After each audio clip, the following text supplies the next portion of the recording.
What caused a passenger train packed with 352 souls and a heavy freight train loaded with cargo to be locked on the same track speeding straight toward each other? And how could such a catastrophic blunder happen in the face of the modern safeguards, like automatic protection systems? Stay tuned as we delve into the series of events that led to this tragedy. This is the story of Tempi train disaster. On the evening of February 28, 2023, at exactly 7:30 p.m., InterCity train IC62, operated by Hellenic Train, departed from Athens Central Station, bound for Thessaloniki. On board this passenger train were 352 souls. Among them, 7 crew members carried the responsibility of the journey, 2 drivers guiding the locomotive at the front, and 5 staff tending to passengers throughout the coaches and the restaurant car. The journey north began as planned, but trouble soon followed. At Palaiofarsalos, one of the major junctions on the Athens-Thessaloniki line, a power supply problem in the electrification system caused a long delay. IC62 stood waiting, nearly an hour behind schedule, before it could resume its journey. Once the technical issue was resolved, the train pressed on, making its way through central Greece. Its next major stop was Larissa, a critical control point on the main line north. By the time IC62 arrived in Larissa, the train was almost 48 minutes late. At Larissa station, IC62 faced further setbacks. A faulty switch had to be handled manually, and the northbound exit signal was stuck on red, requiring verbal authorization instead of normal signal clearance. With the station master overloaded by these failures and heavy communications, IC62 waited longer than scheduled. On the same night, freight train 63503, operated by the same company, Hellenic Train, was preparing for its journey south. The freight train was on a shorter run, heading from Thessaloniki towards Larissa. It was a heavy consist of flat cars and containers, with 2 crew in the cab guiding thousands of tons of cargo through the night. This was no light run. At the head of the consist were 2 electric locomotives in double traction. Behind them stretched 13 flat wagons. The first 3 loaded with steel plates and the rest carrying containers, some filled with goods, others empty.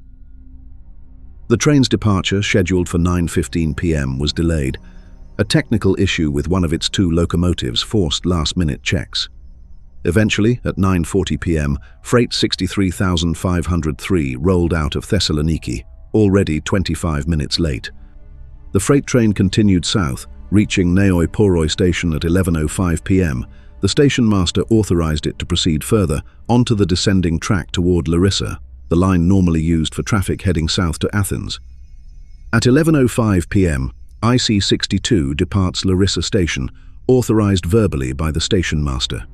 Due to a manual routing error, switches 118A/B were left in the wrong position, diverting IC62 from the northbound main track onto the southbound descending track. The drivers received no warning signals.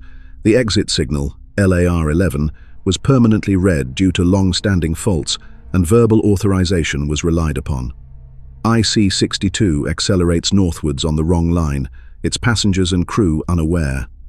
At 23:09, Larissa and Neoi Poroi exchanged telegram messages confirming the movements of both trains. Critically, neither telegram identified the routing error of IC62, which was now heading straight toward freight train. There was no direct radio link between the 2 drivers and the station masters. Communications were fragmented. Both trains were now running head-on along the same single descending track in the Tempi Valley. Night conditions, curves in the line, and high speeds meant visibility was limited until the final moments. Neither crew received any warning, with the signaling system degraded as there were no modern safeguards in place to detect the mistake. At 11:18 p.m. in the darkness of the Tempi Valley, tragedy struck. InterCity IC62, traveling north at nearly 95 kilometers per hour, and freight train moving south at a similar speed, met head-on. The impact was devastating. At a combined closing speed of almost 180 kilometers per hour, the 2 leading locomotives were obliterated instantly. Behind them, the heavy freight wagons loaded with steel plates tore into the lighter passenger coaches of IC62. The first 3 passenger cars bore the brunt.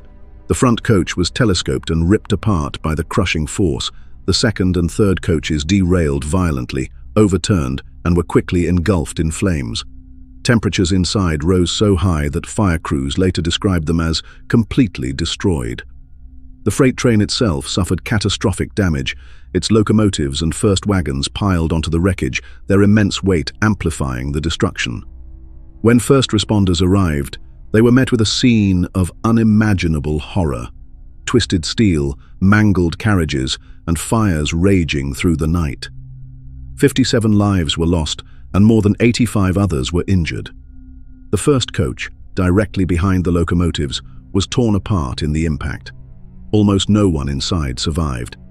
The violent forces and instant fire left passengers with no chance of escape. The second and third coaches fared little better. Both derailed, overturned, and within minutes were engulfed in flames. Here too, most of those on board perished, trapped by heat and smoke. Further back, the fourth and fifth coaches sustained severe damage, but some passengers managed to break windows and fight their way out. Many were badly hurt, but lives were spared. At the rear of the train, the carriages remained upright.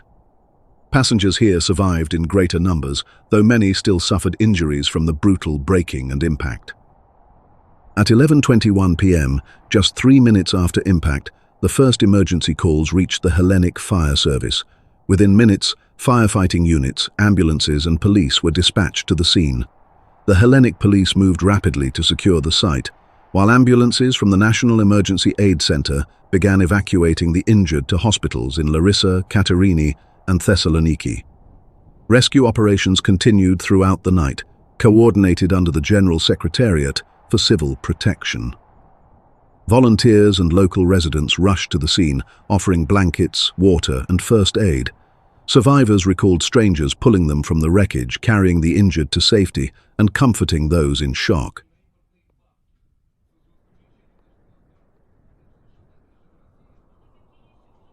The investigation into the Tempi disaster revealed a chain of failures. At Larissa station, the station master mistakenly set the switches, sending InterCity train onto the southbound track, directly into the path of freight train. The mistake went unnoticed, partly because the control panel was complex and confusing, offering no clear confirmation of routes. The station master was under extreme pressure due to technical failures forced manual operation of switches. The exit signal at Larissa was permanently stuck on red, requiring verbal authorizations. Communications were overwhelming, many unrelated to train movements. And crucially, the control panel itself was complex and poorly designed, offering no clear visual confirmation of the routing error. Investigators also found that the communication protocol between station masters and train drivers was outdated and inconsistently applied. The station master's authorization for IC62 to depart was given verbally, but the train crew did not repeat it back. A key safety step that international best practices require. The drivers of IC62 themselves could have provided a final safeguard. They passed over switches that were visibly set against the normal route, but such irregular movements were not unusual in practice. Beyond human error, investigators highlighted the absence of technology that could have prevented disaster. The ETCS safety system, capable of automatically stopping trains to avoid collisions, had not yet been activated on the line. Although the station master at Larissa made the critical error of misrouting IC62, the investigators stressed the wider system was primed for failure. OSE left safety systems inactive, signals unreliable, and remote control offline. In such conditions, human error was not just possible, but it was inevitable.